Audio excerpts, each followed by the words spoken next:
Yesaya pasal 44 ayat 1-8. Tuhan satu-satunya Allah. Tetapi sekarang dengarlah hai Yakub hambaku, dan hai Israel yang telah kupilih.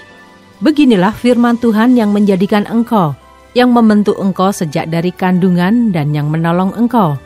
Janganlah takut hai hambaku Yakub, dan hai Yeshurun yang telah kupilih. Sebab aku akan mencurahkan air ke atas tanah yang haus, dan hujan lebat ke atas tempat yang kering. Aku akan mencurahkan rohku ke atas keturunanmu, dan berkatku ke atas anak cucumu. Mereka akan tumbuh seperti rumput di tengah-tengah air, seperti pohon-pohon ganda rusa di tepi sungai. Yang satu akan berkata, aku kepunyaan Tuhan. Yang lain akan menyebut dirinya dengan nama Yakub, dan yang ketiga akan menuliskan pada tangannya, kepunyaan Tuhan, dan akan menggelari dirinya dengan nama Israel. Beginilah firman Tuhan, Raja dan Penebus Israel, Tuhan semesta alam. Akulah yang terdahulu, dan akulah yang terkemudian. Tidak ada Allah selain daripadaku. Siapakah seperti aku? Biarlah ia menyerukannya. Biarlah ia memberitahukannya dan membentangkannya kepadaku. Siapakah yang mengabarkan dari dahulu kala hal-hal yang akan datang? Apa yang akan tiba, biarlah mereka memberitahukannya kepada kami. Janganlah gentar dan janganlah takut, sebab memang dari dahulu telah kukabarkan dan kuberitahukan hal itu kepadamu. Kamulah saksi-saksiku. Adakah Allah selain daripadaku? Tidak ada gunung batu yang lain, tidak ada ku kenal. Ayat 9-20, kebodohan pemujaan patung. Orang-orang yang membentuk patung semuanya adalah kesia-siaan, dan barang-barang kesayangan mereka itu tidaklah memberi faedah. Penyembah-penyembah patung itu tidaklah melihat dan tidaklah mengetahui apa-apa. Oleh karena itu mereka akan mendapat malu. Siapakah yang membentuk Allah dan menuang patung yang tidak memberi faedah? Sesungguhnya semua pengikutnya akan mendapat malu, dan tukang-tukangnya adalah manusia belaka. Biarlah mereka semua berkumpul dan bangkit berdiri. Mereka akan gentar dan mendapat malu bersama-sama. Tukang besi membuatnya dalam bara api dan menempanya dengan palu. Ia mengerjakannya dengan segala tenaga yang ada di tangannya. Bahkan ia menahan lapar sehingga habislah tenaganya. Dan ia tidak minum air sehingga ia letih lesu. Tukang kayu merentangkan tali pengukur dan membuat bagan sebuah patung dengan kapur merah. Ia mengerjakannya dengan pahat dan menggarisinya dengan jangka.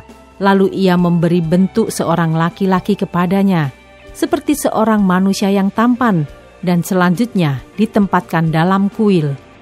Mungkin ia menebang pohon-pohon aras, atau ia memilih pohon saru atau pohon tarbantin, lalu membiarkannya tumbuh menjadi besar di antara pohon-pohon di hutan. Atau ia menanam pohon salam, lalu hujan membuatnya besar dan kayunya menjadi kayu api bagi manusia, yang memakainya untuk memanaskan diri.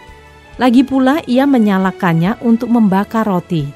Tetapi juga ia membuatnya menjadi Allah, lalu menyembah kepadanya. Ia mengerjakannya menjadi patung, lalu sujud kepadanya. Setengahnya dibakarnya dalam api dan di atasnya dipanggangnya daging. Lalu ia memakan daging yang dipanggang itu sampai kenyang. Ia memanaskan diri sambil berkata, aku sudah menjadi panas, aku telah merasakan kepanasan api. Dan sisa kayu itu dikerjakannya menjadi Allah, menjadi patung sembahannya. Ia sujud kepadanya, ia menyembah dan berdoa kepadanya. Katanya, tolonglah aku, sebab engkaulah Allahku. Orang seperti itu tidak mengetahui apa-apa dan tidak mengerti apa-apa, sebab matanya melekat tertutup, sehingga tidak dapat melihat, dan hatinya tertutup juga, sehingga tidak dapat memahami.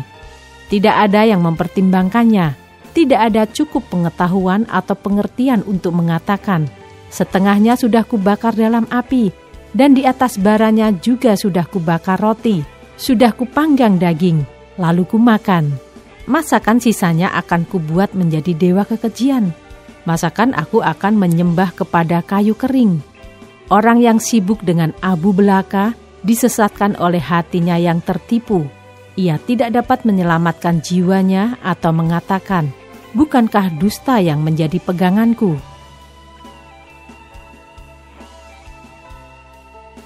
Ayat 21-28, Tuhan penebus Israel. Ingatlah semuanya ini, hai Yakub, sebab engkaulah hambaku, hai Israel.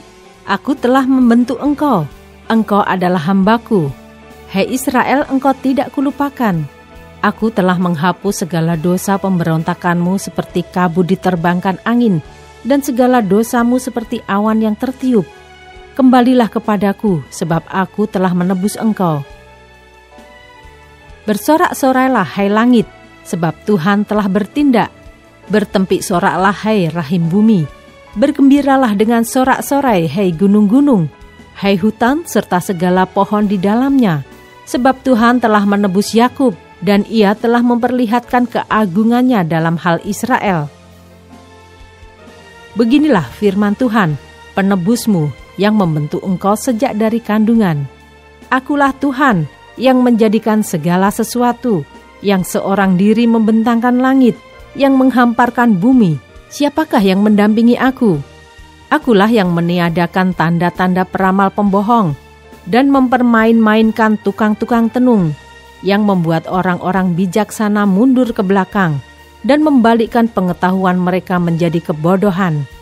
Akulah yang menguatkan perkataan hamba-hambaku dan melaksanakan keputusan-keputusan yang diberitakan utusan-utusanku, yang berkata tentang Yerusalem, baiklah ia didiami, dan tentang kota-kota Yehuda, baiklah ia dibangun. Aku mau mendirikan kembali reruntuhannya. Akulah yang berkata kepada tubir lautan, jadilah kering. Aku mau mengeringkan sungai-sungaimu. Akulah yang berkata tentang Kores, dia gembalaku. Segala kehendakku akan digenapinya dengan mengatakan tentang Yerusalem, baiklah ia dibangun, dan tentang bait suci, baiklah diletakkan dasarnya.